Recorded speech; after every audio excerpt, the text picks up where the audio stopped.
There's a spider on my table. There's a spider on my desk! Starting off on a good foot.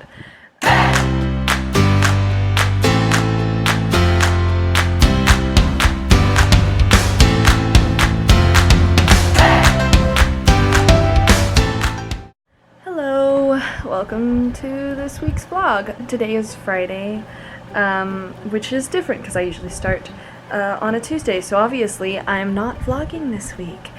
I wanted to sit down since I'm in show week. I figured it would be, I know that some of the people who watch me are performers or they do other things outside of that realm, but it's still like, you know, they're combined in the same, like, yeah, public eye, that's the word I was looking for.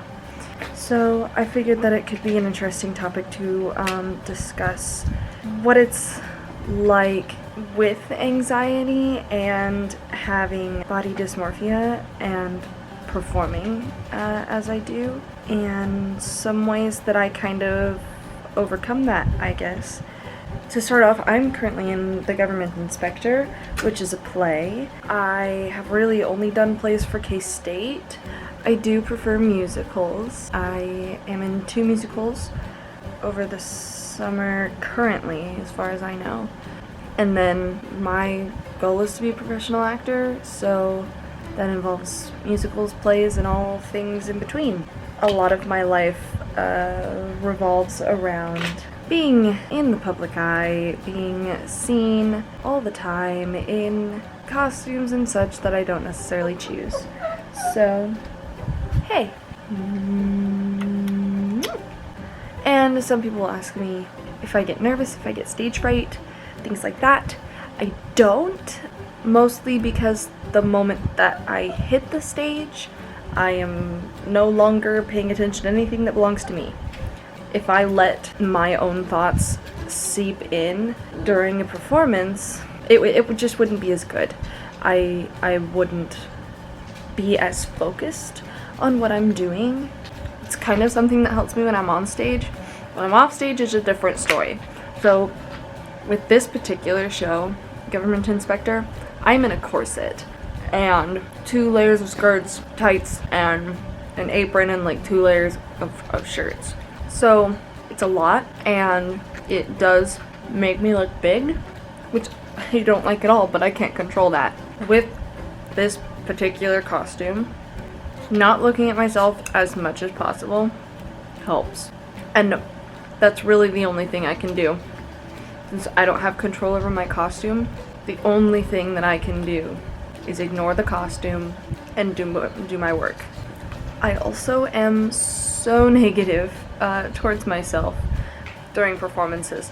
Once I close the show, it's not nearly as bad, but during a show, I have so much trouble with talking myself down and telling myself that I'm not good at what I'm doing and that I shouldn't be in the industry that I'm in. That is trouble. I try to catch myself when I'm doing it, but the problem is sometimes I just feel so strongly about how terrible I'm doing in something. Princess! The mailman's here and stop! I don't remember what I was talking about. Yeah, so it's something that I'm trying to fix. Something I'm trying to work on to catch myself. And I know I do it as it is a defense mechanism. It is a defense mechanism. I use it so that if people start to bash me or hate on something that I did, tell me that I'm not good, then I've already told myself that I'm not good, so it's not as much of a hurt. It's not something that I've built up as being this amazing performance, so I'm not that attached to it anymore. And when I tell myself I'm bad, and someone else tells me I'm bad, I'm like, oh yeah, well I was right first, so Some things that I've been asked in the past, because I work with children sometimes, I work with them as a choreographer. Some things that I've been asked in the past about you know, their anxiety and how to fight it before and during being on stage. I always tell people, if you're performing or you're doing something in the public eye, make sure that what you're doing, you know, back, front, everything. When I do shows, I make sure that I can say my lines while doing a more difficult task, something that requires my attention, like solitaire or like writing. As long as I can say my lines almost in my sleep, just naturally, without like having to think about the lines, then I'm not gonna get nervous. The only times I've ever been nervous is when I'm not fully, completely prepared for something. I like to, when learning lines, I like to say other people's lines into my voice recorder, and I leave space for where my line goes, and then every single day I listen to the recording and I say my lines back in sequence, just as if I'm having a regular conversation with somebody else, as if it's something that I am thinking of in the moment to say. And I think building up to that natural state of me talking to someone else rather than me saying lines helps me immensely. This works the same for me with, and this is like me. If it doesn't work for you, that's fine. You can go and try other things, but this is what works for me, and it's something to try. But it goes the same for presentations and such.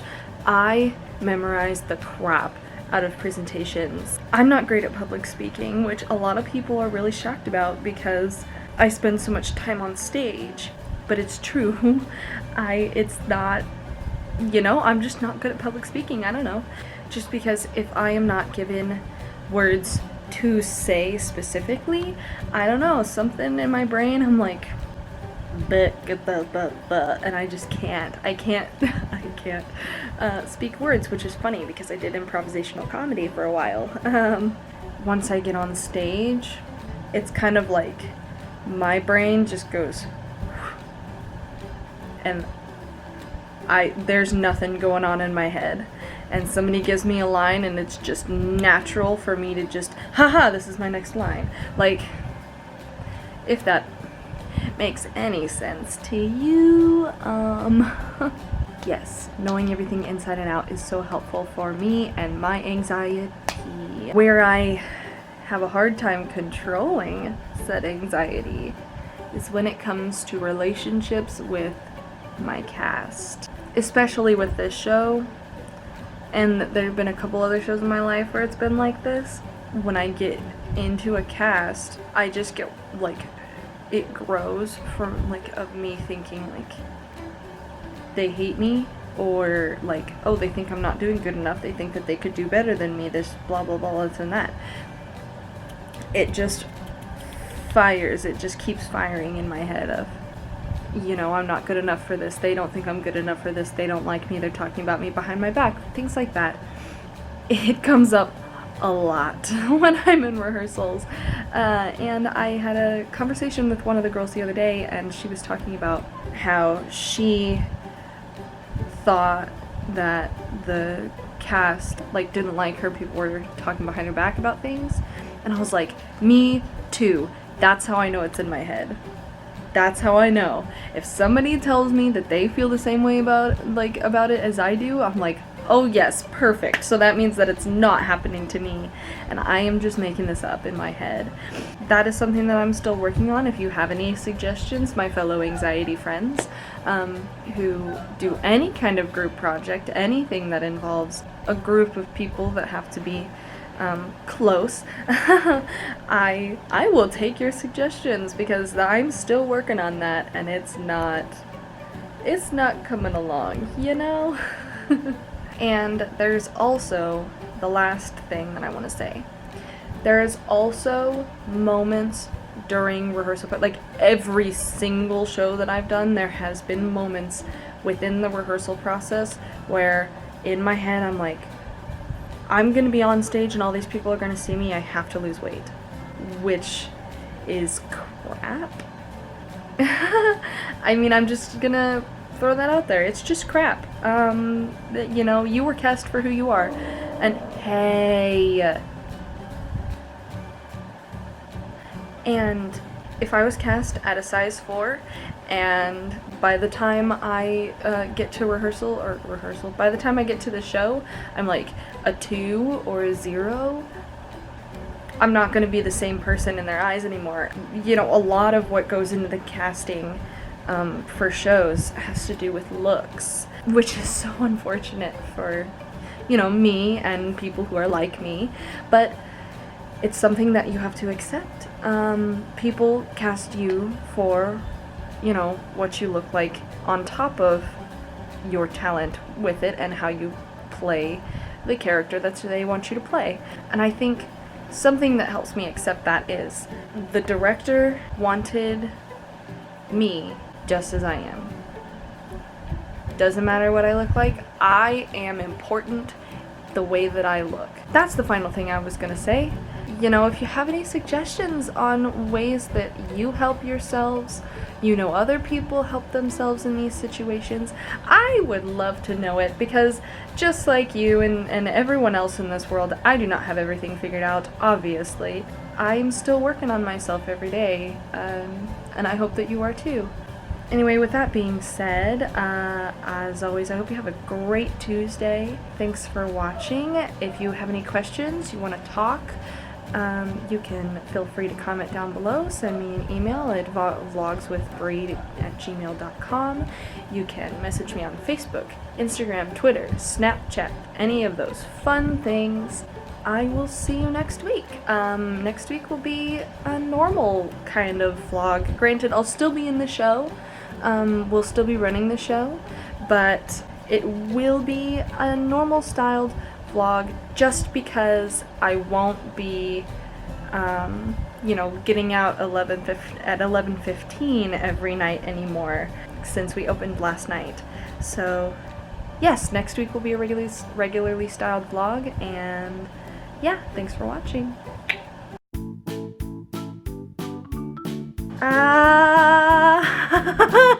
There's a spider on my table, there's a spider on my desk! There's spit everywhere. Great.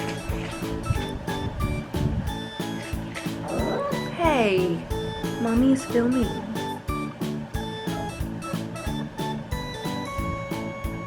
In the past. No. Hi. Okay. Yep. Ooh, that was gross. We're farther back now.